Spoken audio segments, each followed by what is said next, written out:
Mr. Edwin Tong.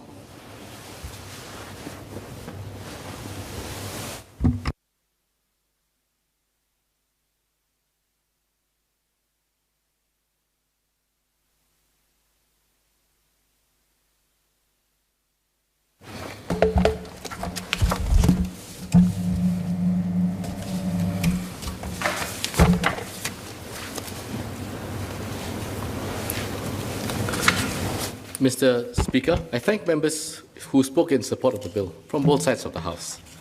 Let me quickly and directly address the questions raised. Mr. Zulkarnain Abdul Rahim asked about the definition of subordinate court as used in Clause 26 of the bill. As set out in Clause 26, on the appointed date, the existing judicial branch officers will be assigned to the judicial service, and all other legal service officers will remain the reconstituted legal service.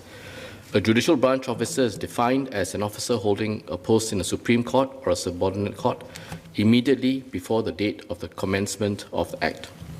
To avoid doubt, LSE Secretariat will be notifying the individual officers of the service that they have been assigned to. The term subordinate court as used in Clause 26 of the bill has the same meaning as that in Article 93 of the Constitution, so it includes the state courts, the family courts, and the youth courts. Mr. Louison asked about the safeguards for judicial independence, notwithstanding the overlaps in the composition of the JSC, LSC, and PSC.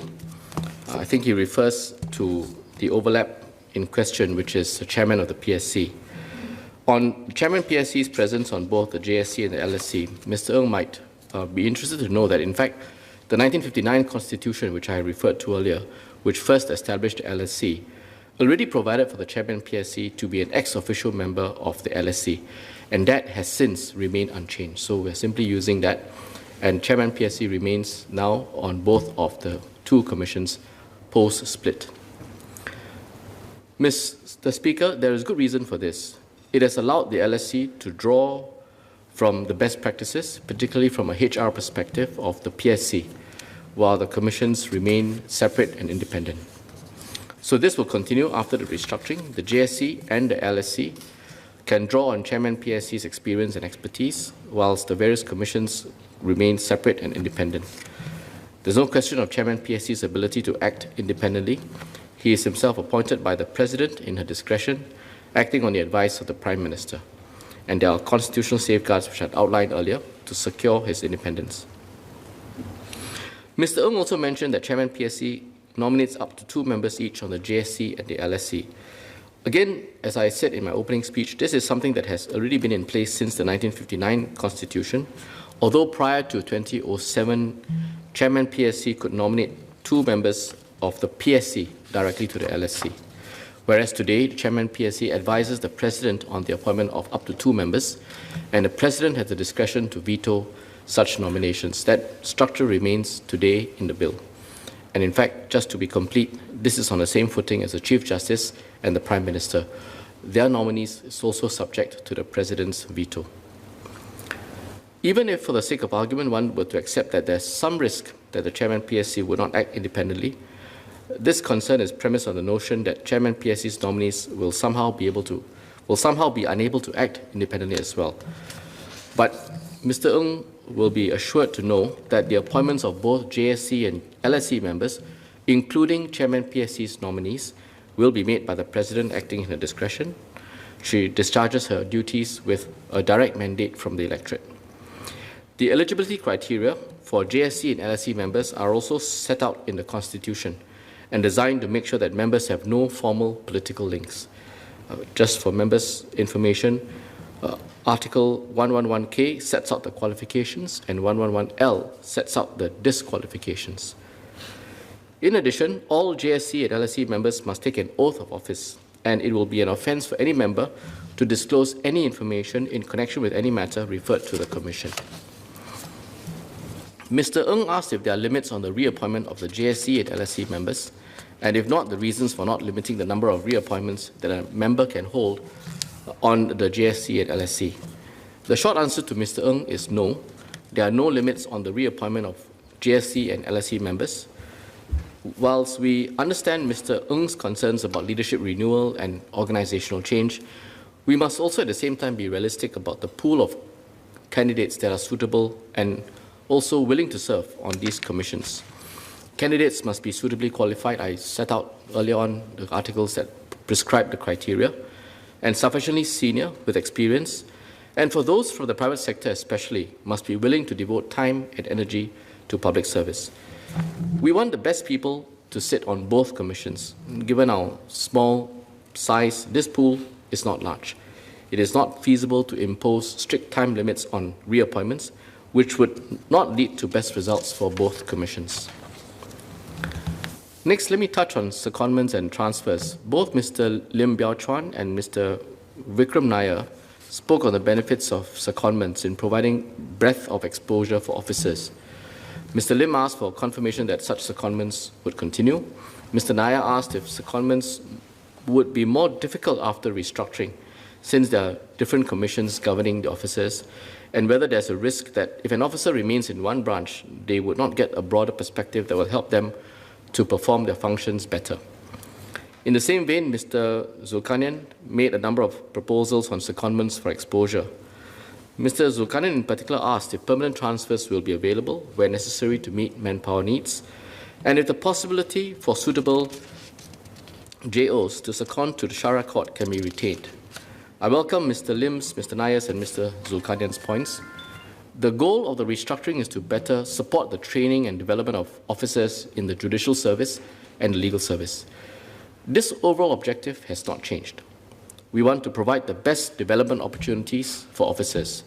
And as I mentioned in my opening speech, both the judicial and legal branches have now matured to a state where there are diverse opportunities within each branch, not just across, but within each branch for exposure.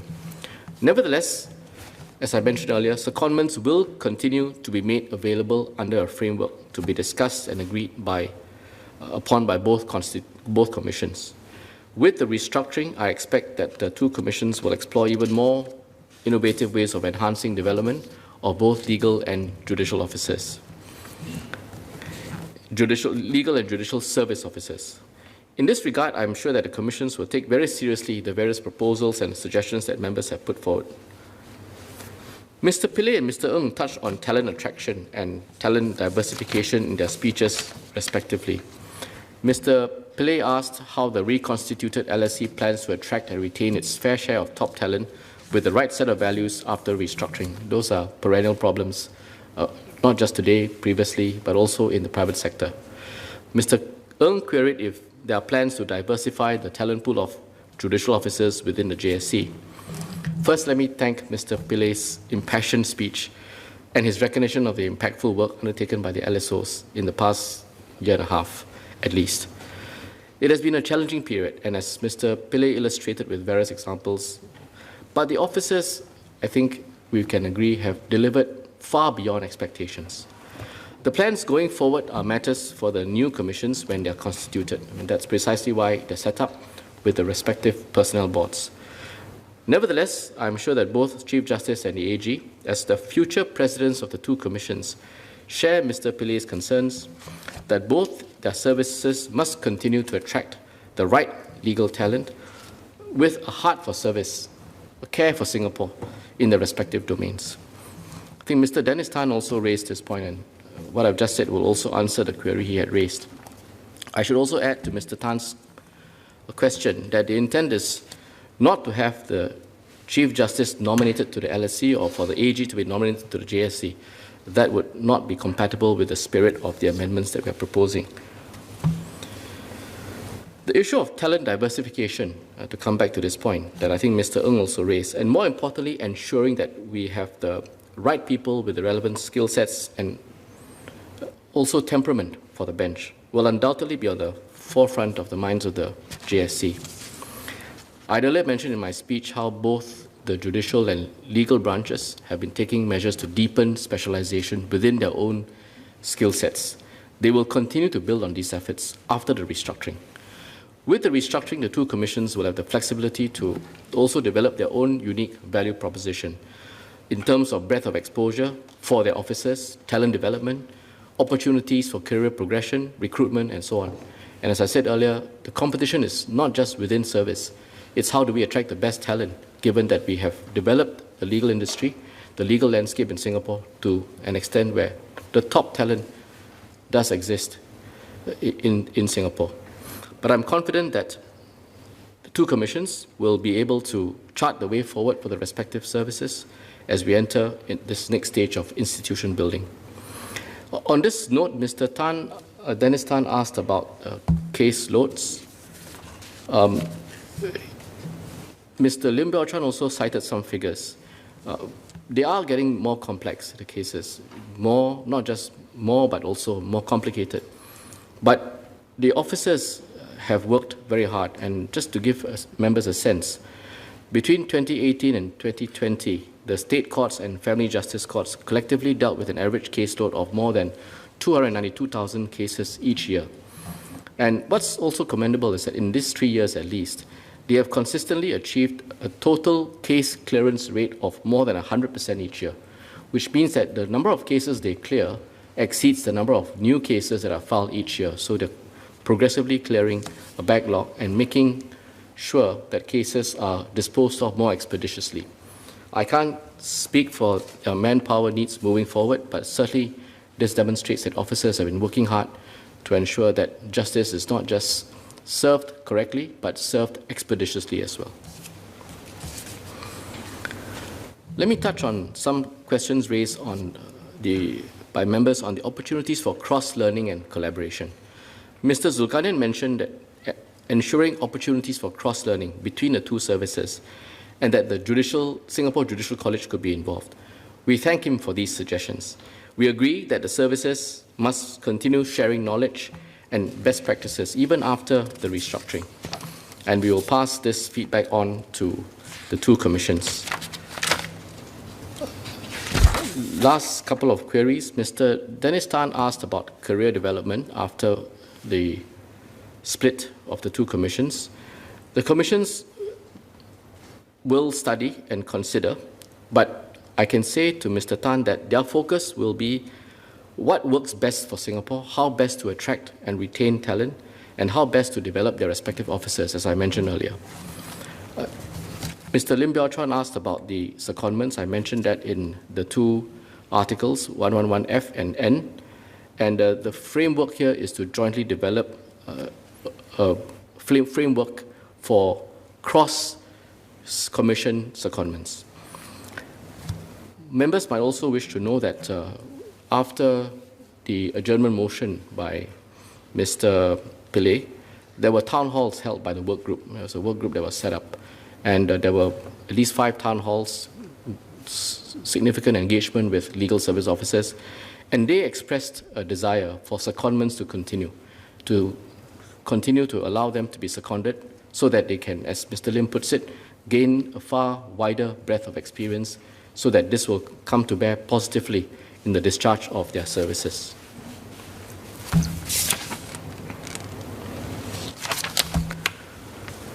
Sir, I believe this brings me to the end of the responses to the various questions that are raised.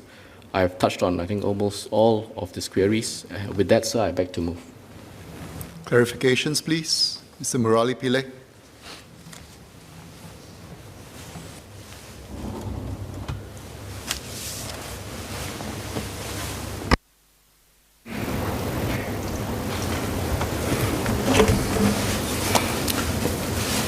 Mr. Speaker, sir, I would like to make a clarification on my speech delivered earlier. I raised attention of the good work of the Legislation Division of the Attorney General's Chambers, and headed by Ms. Owie, the Deputy Secretary General. I would like to mention that she had handed the baton to Ms. Jin Lee, the Chief Legislative Counsel, and under Ms. Lee's stewardship, the division continues to deliver high standards. It's my hope that the service of excellence will reach even greater heights under the reconstituted LSC. Thank you, sir. Any other clarifications?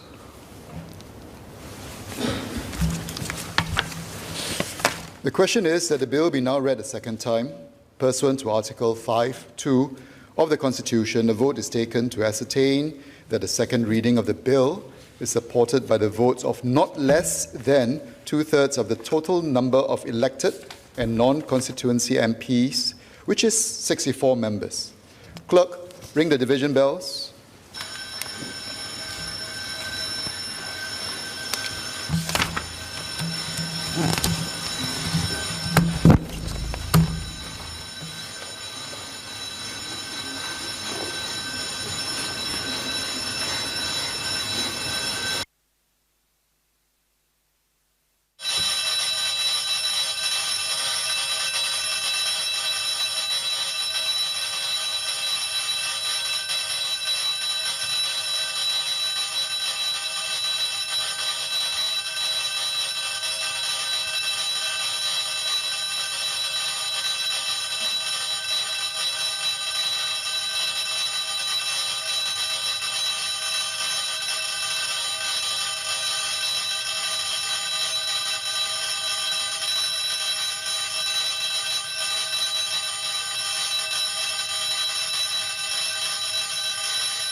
Sergeant at Arms, lock the doors.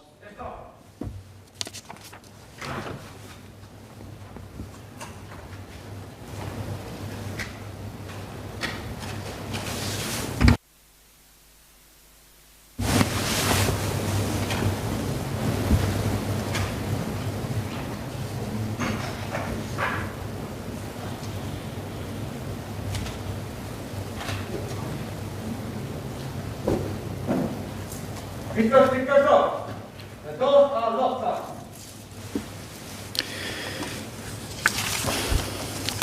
Before I proceed to start the voting, may I remind members that the clerk will call the names of the members to indicate their votes in the order based on the current sitting arrangement. When called upon, members are to stand up and raise the vote cards in my direction to indicate their votes. The clerk will repeat each member's vote for confirmation. If the vote read is not according to the vote indication, members should inform me immediately to have their correct vote recorded. The question is that the bill be now read a second time. The clerk will now proceed to record the votes. Mr. S. Iswaran, aye. Mr. Lawrence Wong, aye. Dr. Vivian Balakrishnan, aye. Mr. Teo Chee Hean, not here. Prime Minister Lee Hsien Loong, aye. Mr. K. Shanmugam, not here. Mr. Chan Chun Sing, aye. Mr. Masagos Zulkifli, aye. Mr. Ong Yi Kang, not here. Ms. Jessica Tan, aye. Ms. Sim N, aye. Dr. Amy Kaur, aye. Mr. Tan Si Ling, aye. Mr. Desmond Lee, aye. Ms. Low Yen Ling, aye. Ms. Sun Xueling, aye.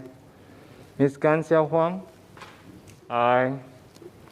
Dr. Tan Wu Ming, aye.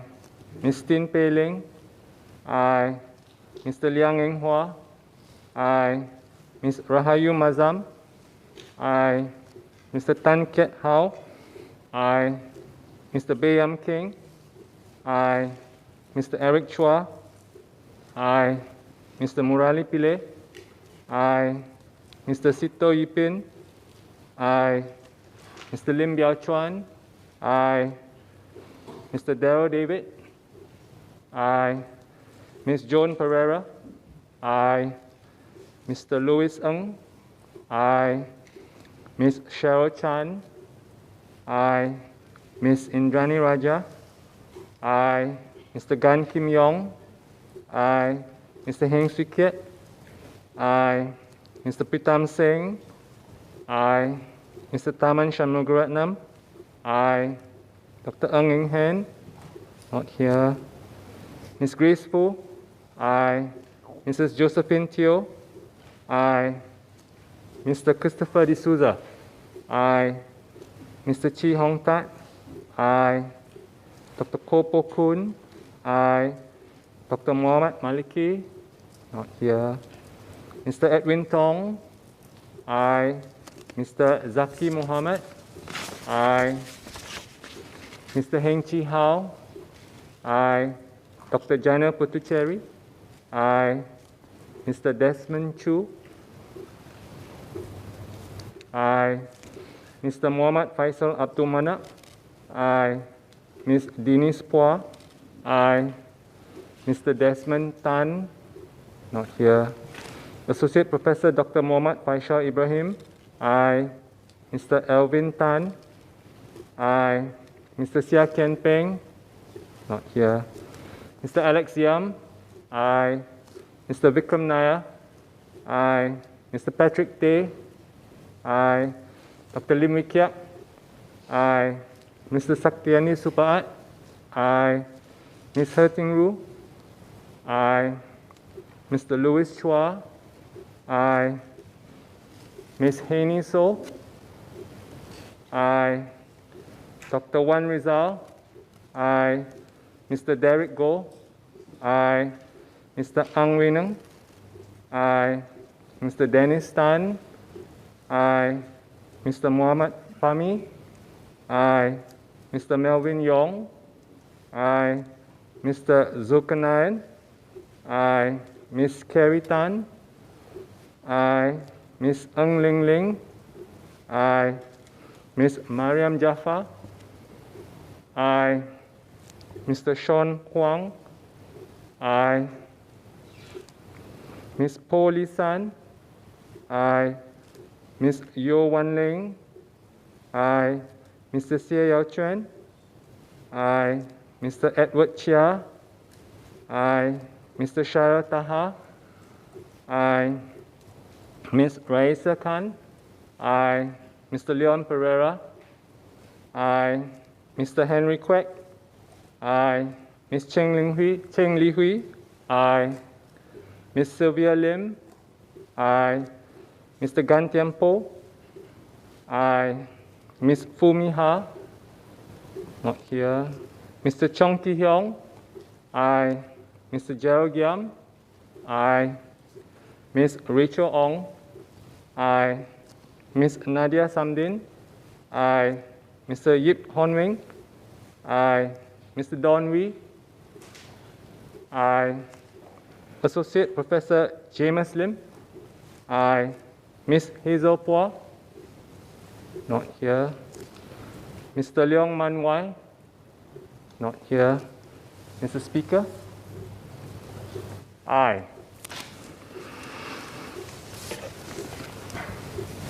The clerk will now tally the votes.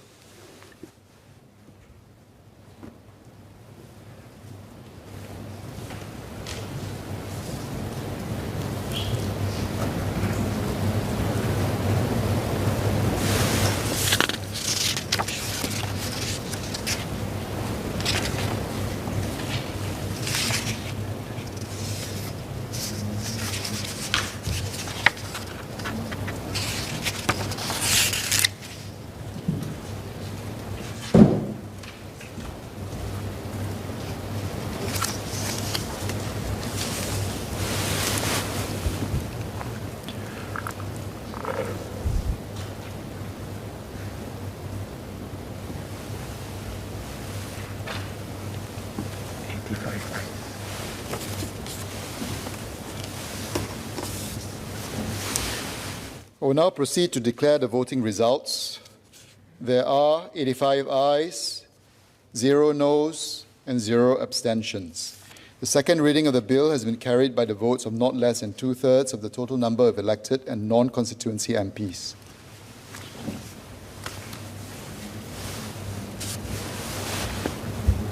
Constitution of the Republic of Singapore Amendment Bill. Committee stage, what day?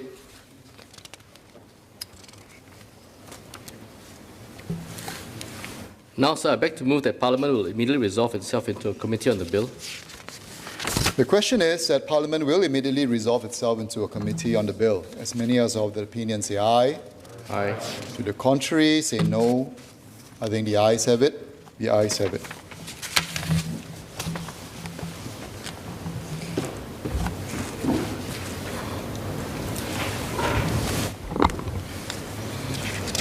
The question is that clauses 1 to 26 stand part of the bill. As many as of that opinion say aye. Aye. To the contrary, say no. I think the ayes have it. The ayes have it. Bill to be reported.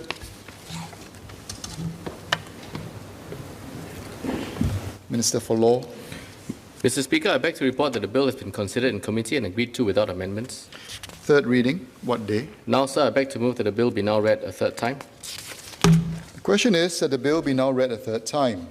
Pursuant to Article 5(2) of the Constitution, a vote is taken to ascertain that the third reading of the bill is supported by the votes of not less than 2/3 of the total number of elected and non-constituency MPs, which is 64 members.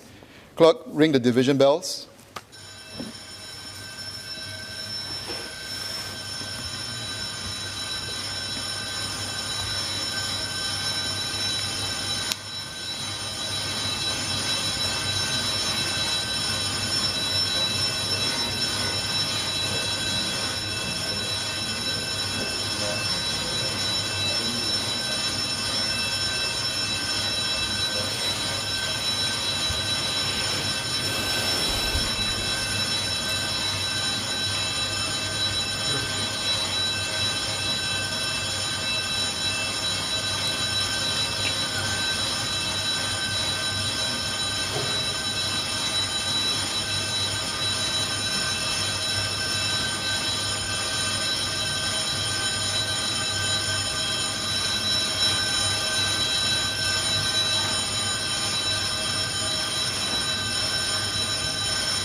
Sergeant at Arms, lock the doors.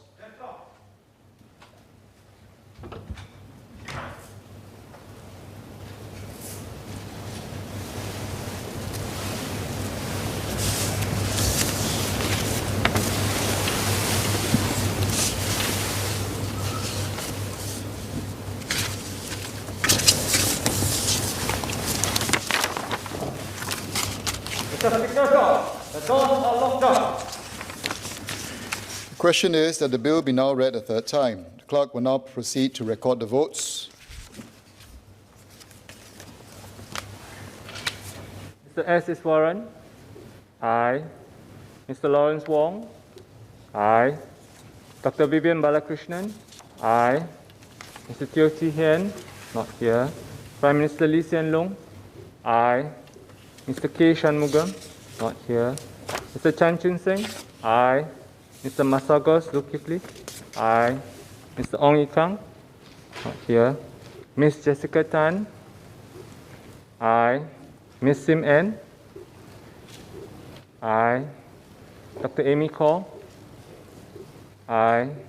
Dr. Tan See Leng. Aye. Mr. Desmond Lee. Aye. Miss Lo Yen Ling. Aye. Ms. Sun Shui Ling. Aye. Ms. Gan Xiao Huang. Aye. Dr. Tan Wu Ming. Aye. Ms. Tin Pei Ling. Aye. Mr. Liang Eng Hua. Aye. Ms. Rahayu Mazam. Aye. Mr. Tan Kiet Hao. Aye. Mr. Bae Yam Keng. Aye. Mr. Eric Chua. Aye. Mr. Murali Pillay. Aye. Mr. Sito Yipin. Aye. Mr. Lim Biao Chuan. Aye. Mr. Darrell David. Aye. Ms. Joan Pereira. Aye. Mr. Louis Ng. Aye. Ms. Cheryl Chan. Aye. Ms. Indrani Raja. Aye. Mr. Gan Kim Yong. Aye. Mr. Heng Swee Keat. Aye. Mr. Pitam Singh. Aye. Mr. Taman Shanmugaratnam. Aye. Dr. Ng Eng Hen. Not here. Ms. Grace Fu. Aye. Mrs. Josephine Teo. Aye. Mr. Christopher D'Souza. Aye. Mr. Chi Hong Tak. Aye. Dr. Kopo Kun. Aye. Dr. Muhammad Maliki. Here. Mr. Edwin Tong. Aye. Mr. Zaki Muhammad. Aye. Mr. Heng Chi Hao. Aye. Dr. Jana Putucheri. Aye. Mr. Desmond Chu. Aye. Mr. Muhammad Faisal Abdul Manak. Aye. Ms. Denise Phua. Aye. Mr. Desmond Tan. Not here. Associate Professor Dr. Muhammad Faisal Ibrahim. Aye. Mr. Elvin Tan. Aye. Mr. Sia Kian Peng. Not here. Mr. Alex Yam. Aye. Mr. Bikram Nair. Aye. Mr. Patrick Tay. Aye. Dr. Lim Wee Kiak. Aye. Mr. Satyandi Supaat. Aye. Ms. Herting Ru. Aye. Mr. Louis Chua. Aye. Ms. Haini So. Aye. Dr. Wan Rizal. Aye. Mr. Derek Goh. Aye. Mr. Ang Wei Neng. Aye. Mr. Dennis Tan. Aye. Mr. Muhammad Fahmi. Aye. Mr. Melvin Yong. Aye. Mr. Zulkarnain. Aye. Ms. Carrie Tan. Aye. Ms. Ng Ling Ling. Aye. Ms. Mariam Jaffa. Aye. Mr. Sean Huang. Aye. Ms. Polly San. Aye. Ms. Yo Wan Ling. Aye. Mr. Xie Yao Chuan. Aye. Mr. Edward Chia. Aye. Mr. Sharataha. Aye. Ms. Raisa Khan. Aye. Mr. Leon Pereira. Aye. Mr. Henry Kwek. Aye. Ms. Cheng Li Hui. Aye. Ms. Sylvia Lim. Aye. Mr. Gan Thiam Po. Aye. Ms. Fumi Ha. Not here. Mr. Chong Ki Hyong. Aye. Mr. Gerald Yam. Aye. Ms. Rachel Ong. Aye. Ms. Nadia Samdin. Aye. Mr. Yip Hon Wing. Aye. Mr. Don Wee. Aye. Associate Professor James Lim. Aye. Ms. Hazel Phua. Not here. Mr. Leong Man Wai. Not here. Mr. Speaker. Aye.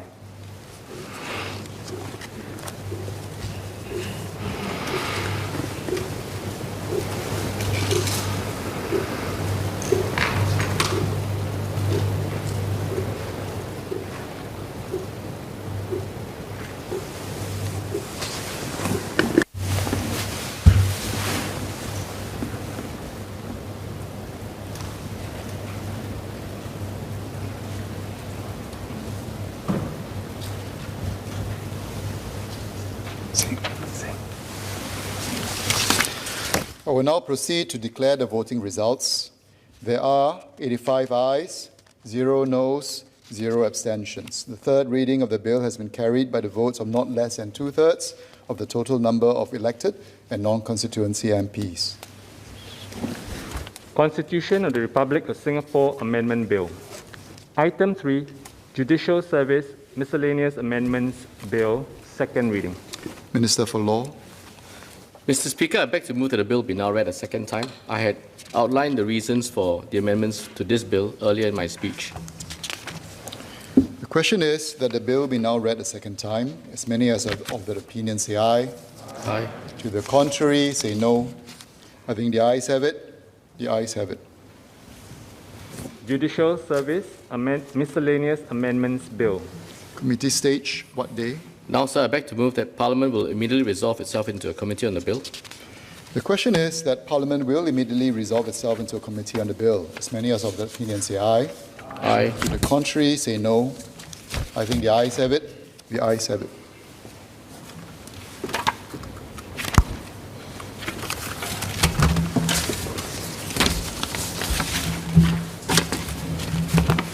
The question is that clauses 1 to 15 stand part of the bill. As many as of the opinion say aye.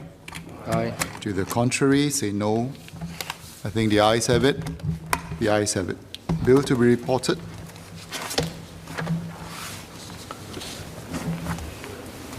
Minister for Law. Mr. Speaker, I beg to report that the bill has been considered in committee and agreed to without amendment. Third reading, what day? Now, sir, I beg to move that the bill be now read a third time. The question is that the bill be now read a third time. As many as of the opinion say aye. To the contrary, say no. I think the ayes have it. The ayes have it. Judicial Service Miscellaneous Amendments Bill. Leader.